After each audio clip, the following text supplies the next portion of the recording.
हम एलिए गाँव पहले से जोगाड़ लागल छै तऽ भोज के 4 दिन भोज छै 4 दिन आ लगातार छै मतलब भोज पैर लगले एलिए आनंदे आनंद छै रात के तऽ खाना खाइए के नहीं छै घर में तऽ मतलब अलग आनंद छै भोजक आनंद भेट गेलै हमरा मतलब हम एहि लेल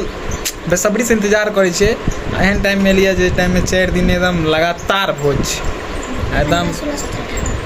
मतलब मजे मजे छै 15 16 17 18 4 दिन भोज अब देखे छियै हमर कते पैर लागे छै 4 दिन पहले से जोगाड़ी सब लगा के बैसल छै ई सब गिनती कऽ के रखने छै ई गिनती कऽ के रखने छै कि हाँ एहि डेट में भोज हेतै आबिते देरी वएह सब खुशखबरी देलक 15 16 17 18 हां देखे छियै मतलब आबिते देरी वएह खुशखबरी भेटल है कि भोज छै हमरा तऽ मोन खुश भऽ गेल हम तऽ भोजक अपने लोभी बड़का लोभी हम ई तऽ पता ही है